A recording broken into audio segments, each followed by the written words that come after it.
RTI का आपकी काफ़ी देर से इस पर कोई कंटेंट नहीं पढ़ पाया, तो आरटीआई के कुछ भाग रह गए थे, उसको हम पूरा कर देना चाहेंगे कि आरटीआई कानून के बारे में हमने पूरा विस्तार से बताया है और उसको जा कर के आप उस पर हमारे चैनल को सब्सक्राइब कर के उसको देख सकते हैं।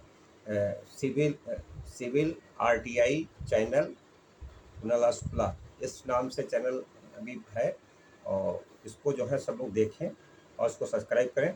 तो आरटीआई की धारा रह गई थी 21, जो इसमें सद्भावपूर्वक की गई कार्रवाई के लिए संरक्षण की प्रक्रिया की गई थी। कोई वाद, अभियोजन या अन्य विधिक कार्यवाही किसी भी ऐसी बात के बारे में जो इस अधिनियम के अधीन बनाए गए किसी नियम के अधीन सद्भावपूर्वक की गई है, की जाने के लिए आशयित है, किसी विधि के विरुद्ध न होगी। तो अधिनियम की धारा 22 कहती है अधिनियम और अध्यारोही का प्रभाव होना, कि ये सूचना का अधिकार कानून जब बनेगा तो इसके पहले जो भी कानून हैं ये बहुत महत्वपूर्ण है।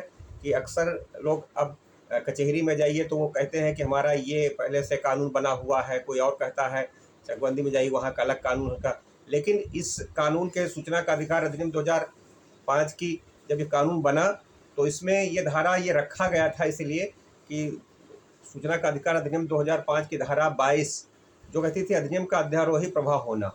इस अधिनियम के उपलब्ध उपबंध शासकीय गुप्त बात अधिनियम 1923-19 का समय प्रवर्त किसी अन्य विधि या अन्य अधिनियम के अन्यथा किसी विधि के आधार पर प्रभाव रखने वाली किसी लिखित में उसे असंगत किसी बात के होते हुए भी प्रभावी होंगे। यानी ये जो कोई कहेगा ये शासकीय गुप्त अधिनियम जो 1923 पहले चलता था ये गुप्त है, ये नहीं दी जा सकती, तो ये भी इसमें नहीं है। ये सारा कुछ अभी सारे जो जब ये सूचना का कानून हुआ तो इसमें अध्यारोही प्रभाव होना, ये सारे कानून सारे वो इसमें समाहित हो जाते हैं। तो ये बहुत महत्वपूर्ण है कि अब कोई भी कचहरी कोई भी ये है कि हमको अलग नकल में प्रावधान है कि नकल के लिए उसे डाला जाए फिर उसकी प्रवृत्ति है, तो ऐसा नहीं है। ये जब आरटीआई सूचना का अधिकार कानून आया तो इसके तहत में अधिनियम की धारा 2005 की 22 ये सभी कानूनों को समाहित कर लेती है। इसमें सभी कानूनों को अधिकार है कि सब कानून इसमें शामिल हो जाएंगे। धारा 23 है न्यायालयों की अधिकारिता का वर्जन। कोई न्यायालय इस अधिनियम के अधीन किए गए किसी आदेश के संबंध में कोई वाद, आवेदन या कार्यवाही ग्रहण नहीं करेगा। अगर कोई आदेश हो जाता है सूचना का अधिकार में आयोग से तो उस पर आयोग में उसको निरस्त किसी न्यायालय में जाकर उसको निरस्त नहीं किया जा सकता है। किसी ऐसे आदेश को अधिनियम के अधीन अपील के रूप में सिवाय किसी रूप में प्रस्तुत नहीं किया जाएगा। मतलब लेकिन वो उनके लिए है कि अगर कोई किसी विभाग के ऊपर कोई कार्रवाई कर दी गई है तो किसी न्यायालय में जाकर करके उसको वो नहीं कर सकता। लेकिन इसका मतलब ये नहीं है कि अगर वो वादी को सूचना नहीं मिलती है और वो नहीं मिलती तो वो वादी न्यायालय में जा सकता है और वो सूचना आयोग के खिलाफ में वाद दायर कर सकता है।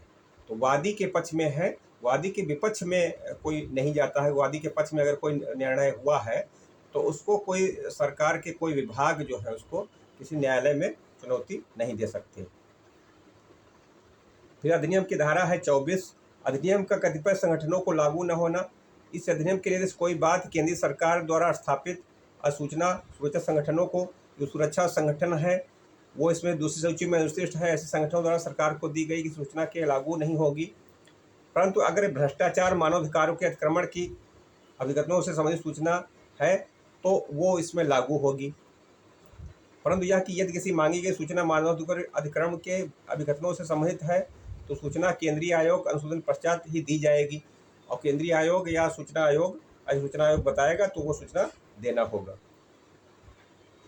24(2) केंद्रीय सरकार राजपत्र में किसी सूचना या अनुसूची सरकार द्वारा स्थापित किसी अन्य सुरक्षा संगठन जो इसमें सम्मिलित करके उसके परिधि में निश्चित संगठन का लोप करके कर सकेगी, ऐसी सूचना संगठन के सम्मिलित किया गया है उससे लोप किया गया समझा जाएगा।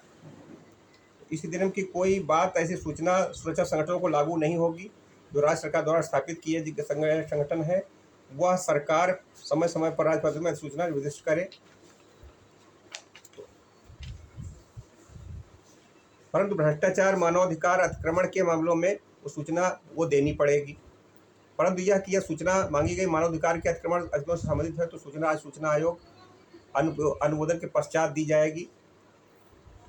मॉनिटर, तो अब ये मुख्य रूप से सूचना के अधिकार के बारे में बताया था। तो ये मुख्य सूचना अधिकार के धारा है।